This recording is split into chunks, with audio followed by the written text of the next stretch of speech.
ini kalau ada perbedaan pendapat, maka ambillah yang tidak ada perbedaan, yaitu menggunakan kurban laki-laki. Ya. Jangan sampai kita ambil yang yang membingungkan, tapi ambillah yang sudah positif, tidak ada perbedaan pendapat. Yang pertama. Yang kedua, masalah kurban untuk mayit. Ya. Nah, kira-kira itu mayitnya, apakah sebelum dia meninggal ada wasiatnya, Pak? Ada wasiat? Mana jadi mana? Ini. Sebelum dia mati itu mesti ada yang berwasiat. Nah, tentang itu yang kadang-kadang. Artinya yang mati itu, kalau bagi aku mati, kalau untuk dikorban itu kan wasiat besar, wasiat wasiat. Ada tak main? Ya. Jadi kita ambil dua jawaban. Pertama, kalau dia itu tidak berwasiat, semisal ada orang sebelum meninggal dia nggak wasiat sama sekali, tahu-tahu meninggal, akhirnya ahli warisnya berkurban untuk yang meninggal tadi, maka itu tidak boleh. Kenapa? Karena dia tidak ada wasiatnya. Ini pendapat yang pertama. Kenapa? Karena Allah Ta'ala berfirman, wa anna laisa lil insani illa ma sa'a. Itu yang pertama. Berarti enggak boleh orang yang berkurban untuk mayit tapi tanpa didasari yang namanya wasiat. Yang kedua, ada yang perbolehkan jika dia berwasiat sebelum meninggal. Misalnya bapaknya, nah nanti seandainya bapak meninggal, tolong kurbankan sapi. Berarti dia berwasiat kepada anaknya. Ternyata dia meninggal, maka anaknya itu boleh berkurban untuk sang ayah. Kenapa? Karena dia berwasiat kepada anaknya. Berarti tergantung yang meninggal tadi. Kalau dia berwasiat berarti boleh, kalau tidak berwasiat berarti tidak boleh. Itu Pak, paham ya? Selanjutnya? Oh ya. Berarti pakai anting-anting ya? Kalau cuma pakai jari nggak masalah. Intinya tidak dipotong telinganya. Kalau cuma sebagai tanda, misalnya dikasih besi panas ya, tapi itu menyakiti, itu nggak boleh. Itu biasanya orang kalau punya ternak banyak, akhirnya pakai besi, misalnya angka 5 dipanaskan, kemudian ditempelkan di telinganya sebagai tanda. Bahwasanya ini adalah sapi saya atau kerbau saya. Itu nggak masalah kalau dalam istilah berkurban, tidak termasuk cacat yang bisa membahayakan untuk berkurban. Yang nggak boleh itu dipotong telinganya, atau ketika dia lahir nggak ada telinganya, itu nggak boleh. Bahkan juga, jadi nggak bisa sebutkan kalau ada sapi yang buntutnya dipotong, itu nggak boleh juga. Jadi jangan sampai bapak ibu berkurban tapi buntutnya nggak ada. Nggak boleh. Ada lagi? Ya, silakan. Oh, bisa di ibu. Ayo ini tanya.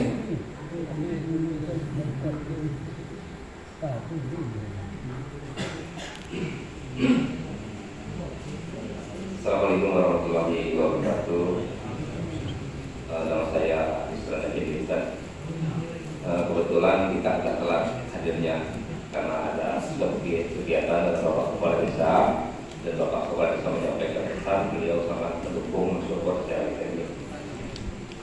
Pertanyaan saya seperti menurut. Jadi kebiasaan di seketika itu kan ada yang namanya tim panitia kurban. Nah, tim panitia kurban ini ketika hewan kurban itu nanti dibagi-bagikan, mendapatkan juga data hewan kurban tadi. Itu yang pertama. Maksud saya ini Bapak, apakah hal itu diperbolehkan panitia kurban mendapatkan data panitia kurban? Itu yang pertama. Yang kedua, di antara bagian daripada hewan kurban itu kulitnya, jeroannya, itu biasanya kita buang gitu Ustaz. Jadi bagaimana hukumnya itu? Mungkin hanya itu saja, sekian, terima kasih. Ini pertanyaan juga yang terjadi di masyarakat ya. Apakah panitia kurban itu halal? Katakanlah halal ya. menerima daging kurban, ya. Dan apakah jeruan dan kulitnya itu dibuang, tidak diambil, ya? Itu kebiasaan di sini, Pak, ya. Jadi yang pertama kita selesai, jawabnya tidak, kayak itu. Tolong juga dijelaskan berapa bagian daging itu, ya. Daging untuk yang motong, ada daging untuk yang berkurban. Karena kurban itu, Pak, itu ada hak orang yang berkurban dan itu masih dapat bagian dia. Kecuali kalau itu kurban nazar. Saya soleh banyak lah, jangan aku. Saya soleh silakan jelaskan. Untuk masalah bagian kurban itu ada dua macam. Ada namanya kurban wajib, ada namanya kurban sunnah yang tadi kita bahas, sunnah muakkad tapi kifayah. Kalau kurban wajib berarti kurban yang dinadari. Misal, kalau saya nikah lagi maka akan berkurban. Nah itu namanya kurban wajib. Kalau demikian maka dagingnya itu harus diserahkan kepada orang semua. Yang berkurban tidak boleh makan sedikit pun. Ya. Paham ya? Jadi kalau Bapak misalnya bernazar, kalau saya nikah lagi, misalnya Pak ya, maka dagingnya itu harus diserahkan kepada semua orang. Jangan sampai tadi yang dia bernazar makan sedikit pun, nggak boleh. Namun kalau yang kedua, kurban yang sunnah muakkad tadi yang kita bahas, yaitu sunnah muakkad yang kifayah, maka yang berkurban itu boleh dimakan sepertiganya. Kenapa? Karena bertabarukan, mengambil barokah daripada daging kurbannya. Sepertiganya. Sisanya diserahkan kepada orang yang sekitarnya, fakir miskin. Bahkan dalam istilah pembagiannya, kalau yang kurban wajib, maka itu penyerahannya tidak boleh diserahkan kepada orang non-muslim. Ya. Kalau kurban wajib, jadi dibagikan kepada orang muslim, tidak boleh orang yang non-muslim. Yang kedua, kalau kurbannya sunnah, maka penyerahannya atau pembagiannya itu harus boleh diserahkan kepada orang non-muslim. Kalau kurbannya kurban sunnah, asalkan ada lebihnya. Semisal desa ini sudah dikasih semua, kok masih ada 2 plastik sisanya, maka boleh, karena ini kurban sunnah, kita serahkan kepada orang non-muslim. Tapi kita ingatkan, mudah-mudahan dengan kita berikan ini supaya Allah memberikan hidayah kepadanya untuk masuk Islam. Siapa tahu dengan perantara daging ini. Kemudian pertanyaan tadi apa? Panitia. Ya, panitia. Kalau panitia boleh-boleh saja. Ini beda dalam istilah zakat. Ya. Kadang ini yang perlu kita bahas juga. Mungkin kedepannya ini ketua takmir ya, mungkin kita agendakan untuk pembahasan masalah zakat. Ini penting juga. Kalau masalah zakat itu ada istilahnya amil zakat, ya Pak ya. Nah, kalau istilah kurban itu ada istilahnya panitia kurban. Ini beda. Kalau dalam istilah zakat, amil zakat, kalau amil itu adalah orang yang diangkat oleh pemerintah untuk mengurusi zakat dengan atasan pemerintah. Berarti kalau kita sebagai panitia nggak ada amanah dari pemerintah pusat, kok menjadi panitia, berarti bukan amil zakat. Ya. Selama ini kita salah kaprah, salah paham. Kita jadi panitia zakat, jadi amil, tapi malah amil zakat amil. Padahal kita amilnya tidak diangkat oleh pemerintah, tapi atas inisiatif takmir supaya membantu keringanan masyarakat. Akhirnya membentuk panitia untuk menerima zakat, meskipun tidak ada perintah dari atasan pemerintah. Nah itu namanya bukan amil, tapi namanya panitia zakat. Kalau amil, maka harus diangkat oleh pemerintah, maka dia boleh mengambil bagian daripada zakatnya. Kenapa? Karena amil masuk di 8 golongan orang yang berhak menerima zakat: fakir, miskin, amil, ya, kemudian gharib, musafir, mu'allaf, kemudian dan seterusnya. Ada 8 ya. Nah, ibnu sabil. Jadi itu yang perlu dipahami. Bapak Ibu kalau seandainya jadi panitia kok nggak diangkat oleh pemerintah, tapi inisiatif daripada takmir masjid, berarti itu bukan amil zakat. Semestinya tidak berhak menerima zakat. Saya Pak kalau di rumah itu hampir tiap tahun pasti diminta untuk jadi amil zakat. Dan ketika selesai zakat itu saya dikasih beras 2,5 kg sama uang. Nah saya terima, tapi nggak saya terima. Kenapa? Karena saya tahu ini bukan hukum saya, bukan hak saya. Karena apa? Karena saya diangkat bukan atas pemerintah, tapi atas inisiatif masyarakat atau inisiatif takmir masjid. Berarti takmir saya berarti amil zakat ini bukan amil, tapi panitia zakat. Maka saya kasihkan kepada orang yang lebih berhak. Itu. Nah kemudian masalah zakat, masalah kurban tadi, jadi nggak ada istilahnya kayak tadi. Ya kalau namanya panitia kurban boleh saja mengambil bagian daripada kurbannya. Cuma jangan sampai Pak, ya karena panitia akhirnya apinya dipinggirkan, dagingnya dipinggirkan. Ya, jangan sampai. Ya boleh mengambil tapi ala kadarnya saja. Karena masih banyak di luar sana yang lebih membutuhkan daripada kita semua. Paham ya? Kemudian ada lagi. Mantap. Pertanyaan apa? Oh ya. Assalamualaikum warahmatullahi wabarakatuh. Mohon penjelasan tentang satu kambing untuk satu orang saja. Ya, kalau masalah kambing tadi, kalau dia kurban satu kambing berarti hanya untuk satu orang. Misalnya saya berkurban satu kambing, berarti itu kurban saya. Beda kalau kurban sapi, berarti kalau kurban sapi untuk 7 orang. Saya, bapak saya, ibu saya, mbak saya, ayah saya, adik saya, istri saya. Istri orang. Istri orang. Intinya 7 orang kalau sapi. Tapi kalau kambing berarti untuk satu orang. Paham kira-kira ya? Paham. Yang bertanya ini. Berarti kalau kambing hanya untuk satu orang. Tidak ada lagi? Itu. Silakan. Ya. Sesi tanya jawab.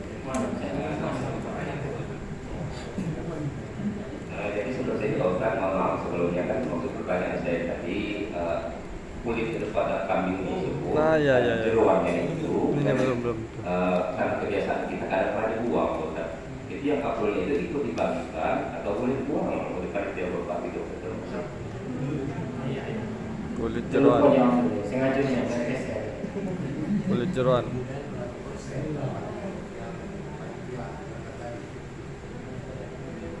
Hitungan bagi panitia itu dapat berapa?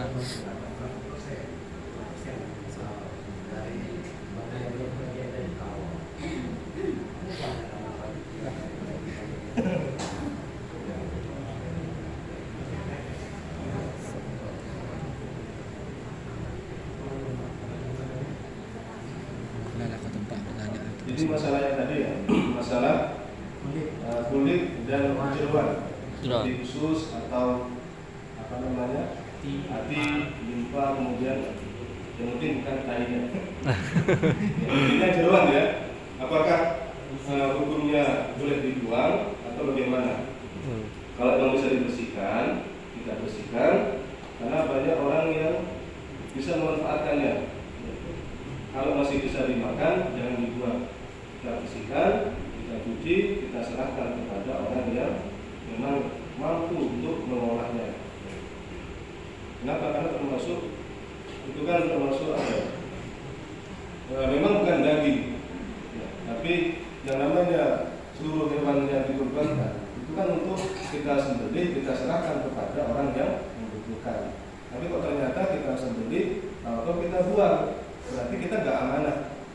Ya, misalnya, tolong ini saya kasih air, titipkan, tolong kasihkan kepada Ustadz Billy. Ternyata nggak dikasihkan, tapi dibuang.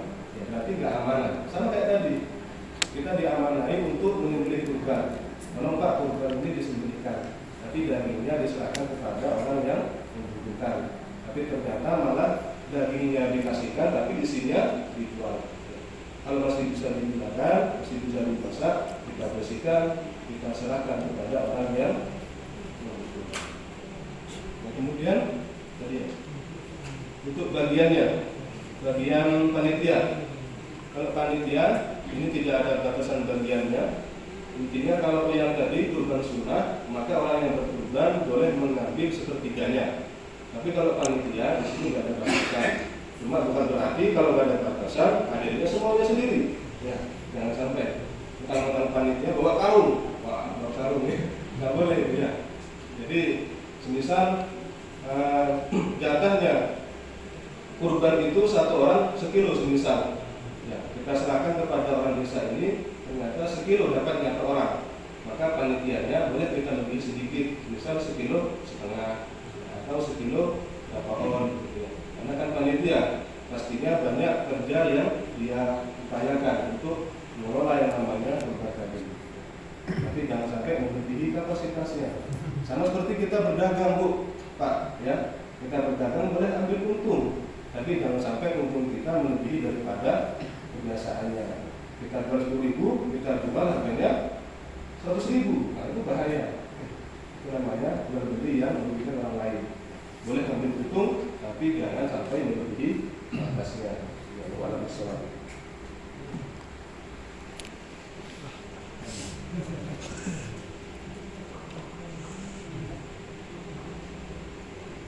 Terima kasih. Assalamualaikum warahmatullahi wabarakatuh. Pak Ustaz nanya, Kiai. Jadi yang ditanyakan tadi langsung ini. Jadi katanya kalau kita berkorban untuk yang telah meninggal, kalau tidak diwasiatkan tidak boleh. Kalau diwasiatkan boleh. Nah, tidak boleh di sini. Tidak boleh haram kita berdosa atau hilang nilai korbannya, tapi nilai sedekahnya kemana? Itu yang pertama ya. Kalau kambing kan siko untuk 4 bulan meninggal. Nah, apa kita tuh haram bid'ah, kita berdosa melakukan perbuatan salah, atau itu hilang nilai korbannya tapi nilai sedekahnya? Oke. Itu yang pertama. Yang kedua, kalau sapi tadi untuk 7 orang, andai kata kita ini nyembelih untuk anak 3, suami istri, emak, bak, tapi baknya lah meninggal. Masa itu kan ide yang siko ini penunjukin dari meninggal. Nah, orang ini dosa. Aku tak boleh. Yang tinggal di taruh kami dulu lagi. Terima kasih. Selamat.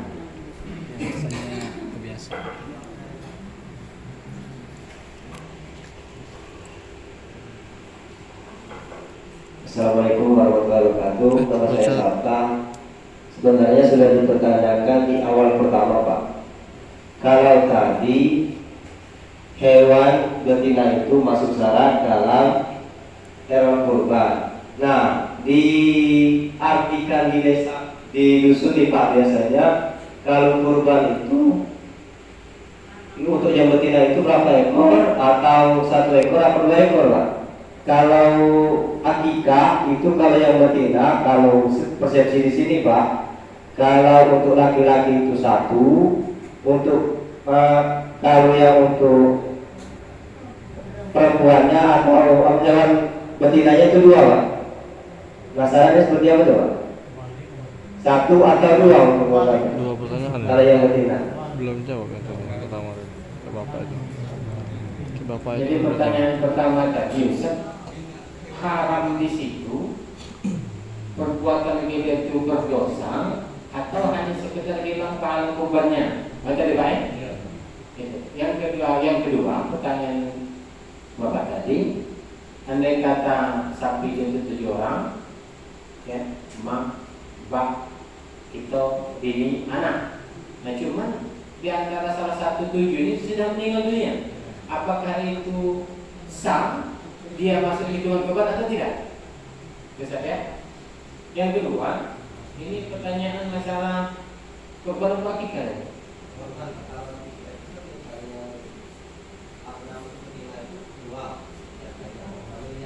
Terbalik itu lanang dulu, berarti ini siko, kalau akikah. Nah, yang kamu tanya itu begini.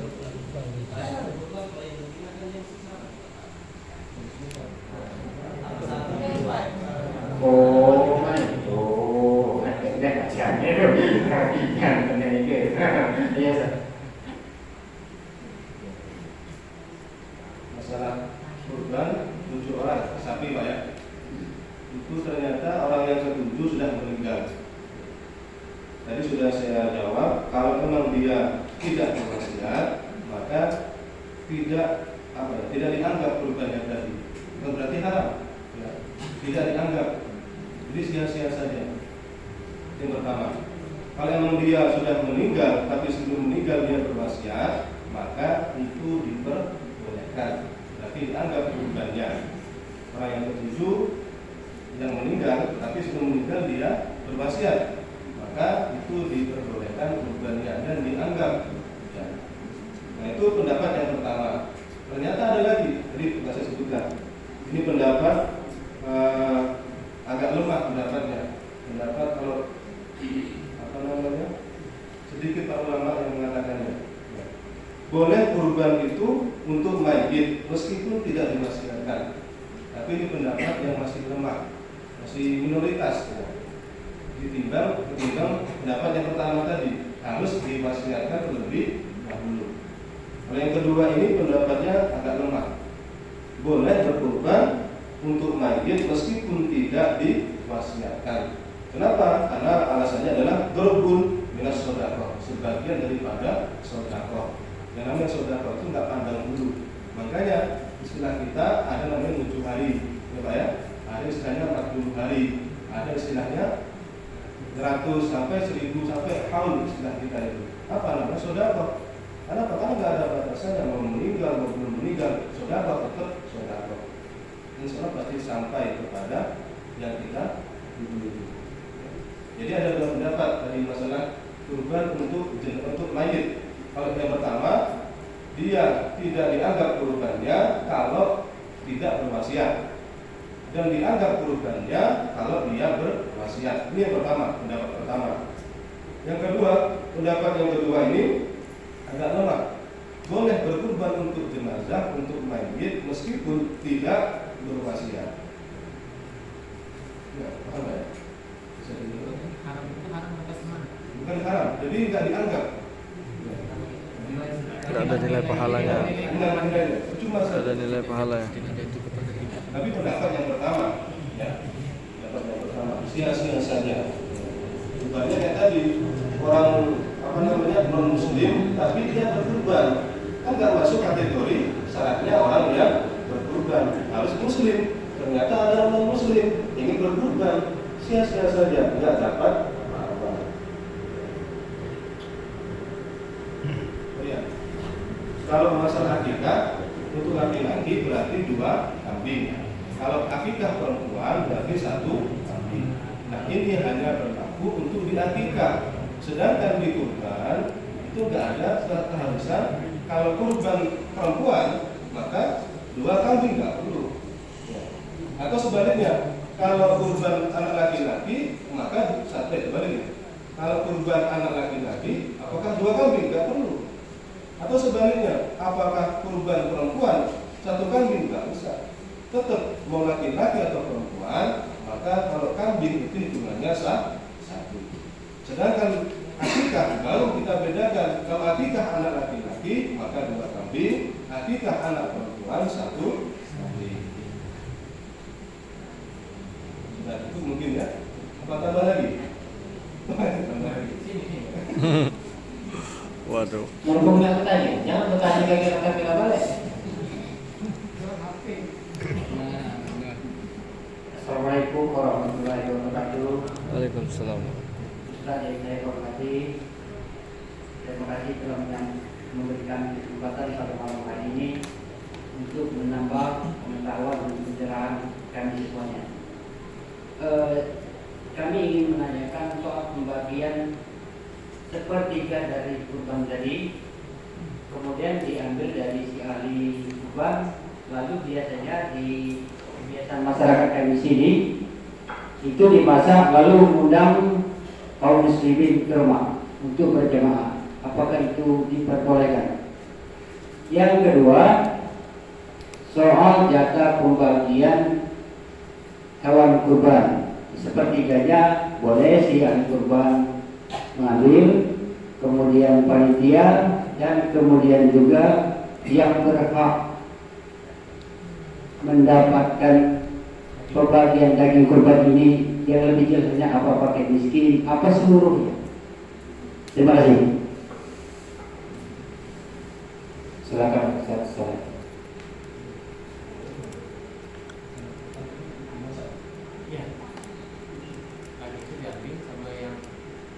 kurban, kemudian dimasak ngajak orang makan di rumahnya.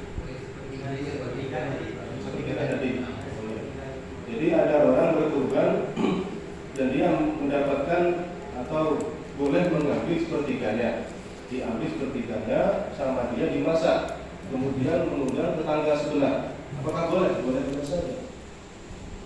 Ya, itu kan hak dia. Yang penting dia ambil, mau dia makan ya silakan, mau dia kasihkan ke tetangga nggak apa-apa. Yang penting dia ngambil, kan nggak harus itu Pak ya. Jadi intinya ngambil sepertiga itu nggak harus, tapi dianjurkan, disunahkan mengambil sepertiga. Apa tujuannya?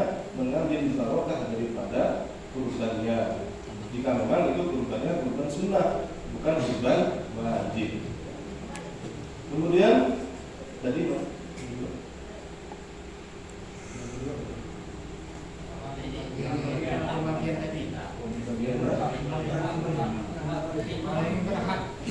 Jadi daging itu udah diambil seperempat sama yang kurban. Kemudian saya sudah ngambil. Nah, daging yang lain itu siapa yang berhak? Yang lebih berhak itu apa? Fakir miskin atau seluruh masyarakat?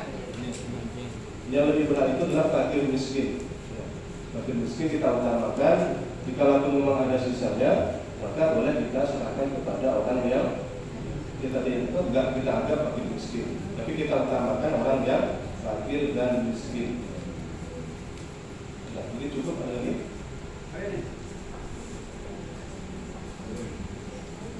Jadi saya tambahkan sedikit, ya. Kenapa akikah, ya, itu disunahkan hewannya laki-laki? Jadi saya pernah kontroversi sama kiai.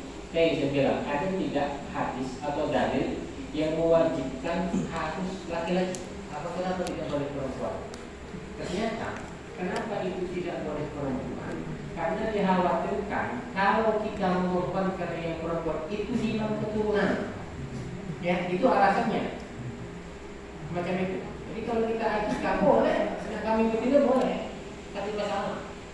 Itu alasan para ulama. Itu saya sudah pernah bertanya dengan seorang kiai macam itu ya.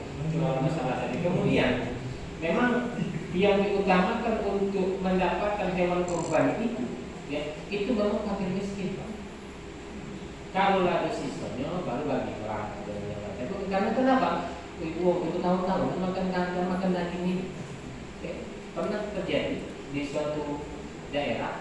Jadi posyandu, anak itu posyandu. Ternyata anak kurang gizi. Ditanya oleh dokter, Bu, ibu berapa bulan? Berapa kali sebulan makan daging? Apa kata ibunya? Dok, katanya, aku makan daging tergantung mau sedekah. Saking kemiskinnya tadi, tergantung sedekah hatinya. Kita utamakan orang yang lebih berhak terlebih dahulu. Paham ya? Ini Pak, ini terakhir ya. Baru jam 10. Kamu balik ke sini lah, kami jauh. Silakan.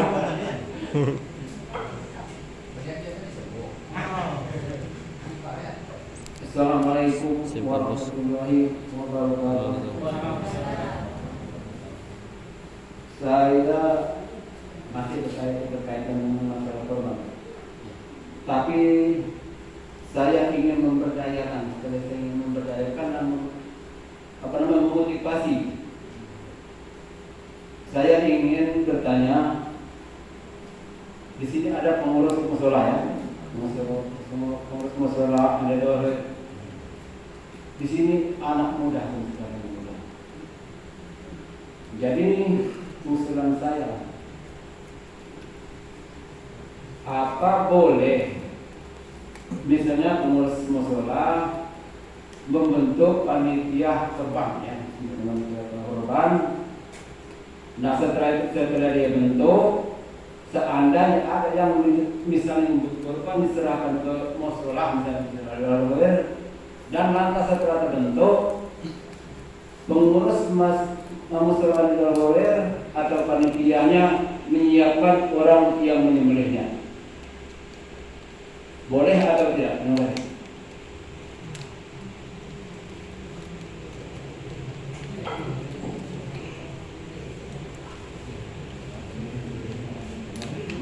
Jadi aku nampaknya seperti lagi pertanyaan.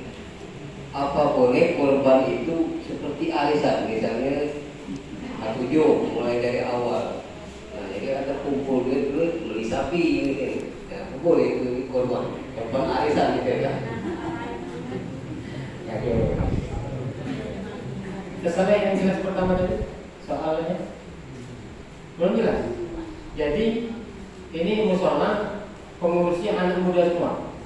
Mudah marah, mudah tersinggung, mudah merajuk. Ada orang muda, ya. Nah, lantas ada orang yang menyerahkan hewan kurban untuk dipotong di sini. Kemudian pengurus musola ini menyiapkan orang untuk menyembelihnya. Untuk panitia. Kalau ada seandainya kalau yang mau kurban serahkan musola dan lantas cari untuk yang mau menyembelih. Nah, aja pun tadi. Ada marah. Jadi boleh nggak musola ini niatkan untuk menyembelih maksudnya? Panitia dinyiapkan. Iya, panitia ini maksudnya panitia musola ini niatkan untuk menyembelih hewan tadi. Nah, iya kan? Seandainya ada orang mau kurban. Saya ada orang kata itu apa? Yang menyembelih, ya. Nah, boleh tidak pertanyaannya itu ya? Yang pertama. Yang kedua, boleh enggak arisan untuk berkorban misalnya kita 7 harga sapi ini misalnya yang murah deh 15 juta, ya. Jadi kita sebulan patungan arisan 300.000, ya. Nah, boleh tidak itu seperti itu untuk kita berkorban tahun depan? Jadi cukup. Itu hitungannya dia. Silakan. Yang pertama dulu ya, masalah anak remaja membentuk panitia, kemudian menerima kurban, akhirnya menyiapkan orang untuk yang menyembelih kurban. Boleh atau tidak, dan boleh saja. Bahkan bagus itu. Jadi anak remaja kalau mau berpanitia silakan menerima orang yang berkurban, tapi pihak panitia juga menyiapkan orang yang untuk menyembelihnya. Itu saja. Bahkan dalam menyembelih itu lebih utama, itu yang menyembelih adalah orang yang berkurban. Kalau memang bisa, tapi kalau memang tidak bisa, maka boleh dibagikan kepada orang yang biasa menyembelih berkurban. Sama halnya dalam istilah nikah, wali nikah yang berhak menikahkan adalah walinya, wali kandungnya. Perempuan, maka yang menikahkan adalah ayahnya. Enggak ada ayahnya, maka neneknya, kakeknya. Enggak ada kakeknya, maka baru saudaranya. Paman dulu ya, pamannya. Enggak ada pamannya, baru saudaranya, kakaknya atau adiknya. Itu kalau memang bisa untuk menikahkan atau bisa berkurban menyembelih kurban. Kalau memang nggak bisa, maka lebih baik kita serahkan kepada orang yang biasa menyembelih. Jangan sampai sok-sokan kita nggak bisa menyembelih, akhirnya menyembelih pas dilepaskan kambingnya lari. Nah itu masalah. Ya. Nah dalam menyembelih tadi kita lewatkan. Ketika menyembelih itu harus ada 2 yang dipotong. Pertama adalah jalan masuknya makanan, urat masuknya makanan. Itu pertama yang harus dipotong ketika menyembelih. Yang kedua adalah urat nadinya, itu yang harus dipotong untuk ketika menyembelih. Kalau sudah 2 ini dipotong, maka sudah sempurna ketika menyembelih. Jangan sampai ketika menyembelih cuma yang dipotong satu saja, yaitu jalur pernapasan. Sedangkan makanannya nggak dipotong, berarti belum sempurna penyembelihannya. Karena itu hukumnya wajib. Ketika memotong maka harus ada 2 yang dipotong. Pertama jalan makanan, yang kedua adalah jalur pernapasan. Ya selebihnya itu hukumnya makruh. Jangan sampai melebihi itu semua. Atau bahkan sampai potong lehernya, jangan. Ya. Ketika menyembelih intinya 2 tadi yang dipotong. Ya. Selesai dia sudah mati, maka boleh kita potong kepalanya. Tapi pas ketika menyembelih maka diusahakan jangan sampai potong lehernya. Ya, itu hukumnya makruh. Sampai lepas kepalanya, itu hukumnya makruh. Cukup memotong 2 pernapasan, sama pernapasan yang kedua jalur makanannya. Kemudian arisan. Ya. Kalau orang 7 dia arisan, misal harga sapi 20 juta misalnya, dia selama setahun orang 7 arisan sebulan. kurbannya anggaplah 1 juta atau berapa juta misalnya, itu nggak apa-apa, boleh saja, asalkan orang tuju ya, dan diniatkan untuk berkurban. Ya. Jangan sampai nanti sudah perjanjian, ada pihak yang lain ketika dapat jatah malah diambil uangnya, itu nggak boleh. Jadi dari awal sudah sepakat kita alisan untuk berkurban. Tahun ini dapatnya si A, tahun depan si B, maka sama juga untuk kurban semua. Jangan sampai malah digunakan untuk hal yang lainnya.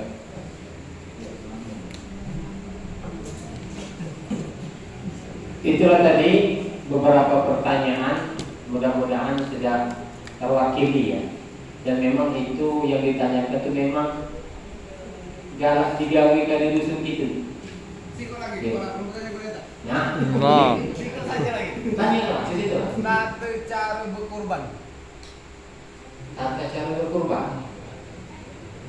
Coba selesai dulu. Syarat. Tata cara adalah syarat Cara menyerahkannya.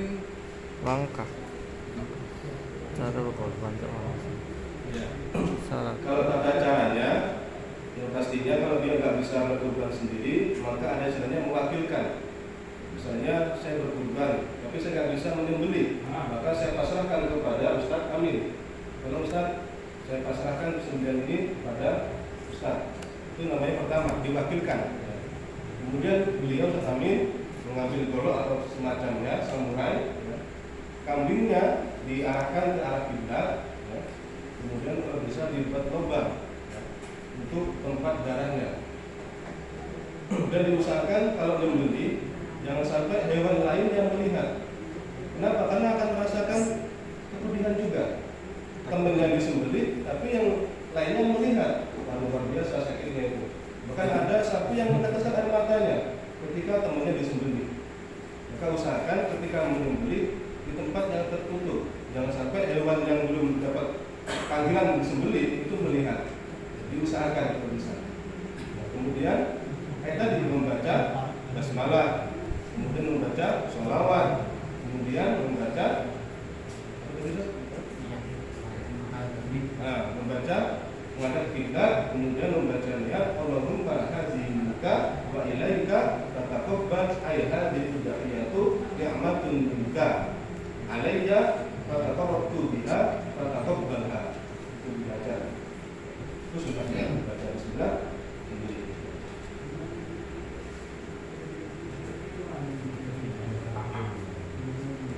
Cukup.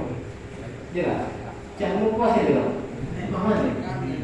Yang cara-cara di dusun di sini karena menyerah aja karena yang panitia yang selama ini tuh maksud aku segala asoi dibelikan. Nah, bagaimana cara berkorbannya itu kan?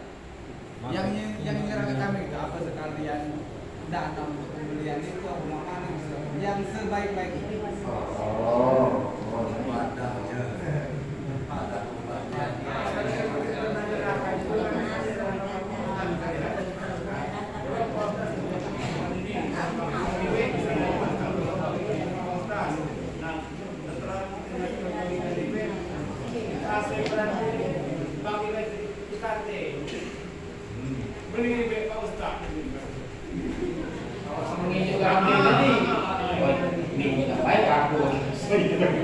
Jadi itu sebenarnya cara ya kita ini kan makanya dikatakan al-adabu fawqal ilmi. Jadi adab itu lebih utama dari ilmu. Ya itu cara kita kan ada akal. Ya kan ada nyuruh tidak minta sebelah itu minta pagi itu lupa beli dan hijau hasilnya beli dulu. Kira-kira tak usah berkorban punya uang bayar. Tidak. Nah jadi itulah tadi itu adab namanya. Kan kalau ladeng sudah ada apa-apa ikhlas dan kemudian amal ibadah. Kita kan ngerti logika, kita itu main logika, main akal. Makanya membedakan hewan dengan kita inilah dari pusat ke pucuk ini, mau pusat ke bawah ini sama macam kambing sapi gitu. Ya. Nah itu tadi, kan yang selalu ya. Jadi kalau ada yang berkorban, maka di situ biasanya kalau yang disebut bapak Alisa tadi itu sudah dihitung untuk biaya penyembelihan, biaya pembagian, biaya apa-apa sudah dihitung di situ. Ya, itu yang lebih baik kayak gitu. Kalau kata cara tadi itu yang dikatakan sore tadi, biasa memang betul. Kalau pesantren itu kalau sembelihnya ya aku bilang. Ya. Cuman karena malam ini kita ada kajian di sebelah, kita praktek. Kamu tuh ada susah siap baik tadi. Kita praktek. Kami sampai siko. Balik buat sapi Ya, lagi. Nah, Bapak Ibu Hadirin sekalian, mungkin kita batasi pertanyaan ya. Mudah-mudahan ini sudah mewakili unek-unek kita selama ini, Pak ya. Unek-unek kita selama ini, pertanyaan kita selama ini, dan mudah-mudahan ke depan kalau ada niat kita untuk bertobat itu lebih afdol lagi, ya, lebih yakin lagi kita, karena kita sudah mendapatkan ilmu yang sedikit yang kami berikan ini. Ke depan buat acara lagi, zakat. Ada di bilang satu, memang betul itu. Kadang-kadang ada itu banyak lagi yang dapat buat satu duit daripada fakir miskin yang masuk dapat asnaf itu. Itu tidak ada acara masjid. Nah, jadi masyarakat itu ada yang tidak ke masjid pada situ. Nah, dia tidak percaya. Ya, kalau di kampus itu sama di sini jauh beda. Benar itu. Kadang-kadang mau tinggal beras itu banyak. Ya, kok ambil. Padahal panitia, masa panitia itu kalau sudah acara habis. Ya, nyarilah panitia akan nikah. Uang sudah akan nikah, selesai pembubaran. Pesanan itu lain. Yang mengumpul itu ada kita ini Basnas, Badan Amil Zakat Nasional. Kalau di kabupaten kota diajukan oleh bupati, oleh wali kota dan lain sebagainya. Tapi itu belum. Jadi habis dulu ini bukan kami ke malam ini. Rasa cukup? Ya, pertemuan kita pada malam hari ini, mari kita agendakan mungkin untuk menambah wawasan lagi. Apa yang Bapak kalian ibu butuhkan untuk menambah wawasan kita? Kami atas nama tim Safari Pondok Pesantren Modern Darussalam siap berbagi, ya, siap menebarkan ilmu. Ya, mudah-mudahan inilah yang menjadi saksi nanti di akhirat bahwa kita pernah duduk bersama dalam majelis ilmu, duduk bersama dalam mendekatkan diri kepada Allah Subhanahu wa taala. Karena kita tidak tahu Pak, yang mana amal kita akan diterima ini. Tidak tahu, mungkin gara-gara kamu masuk masjid malam ini, hadis inilah yang buat kita masuk surga lagi. Ya. Mungkin inilah amal kita yang diterima. Artinya manfaatkan mushola ini. Manfaatkan mushola ini an-nidahul khair. Mudah-mudahan awal kita masuk mushola ini akan tercatat sebuah kebaikan bagi kita semua. Akhirnya, marilah kita sama-sama mengangkat kedua belah tangan kita, bermunajat, bermohon kepada Allah Subhanahu wa taala, biridhoillahi wa ala hadhihi niyatis shalihati al-Fatihah. A'udzu billahi minasyaitonir rajim.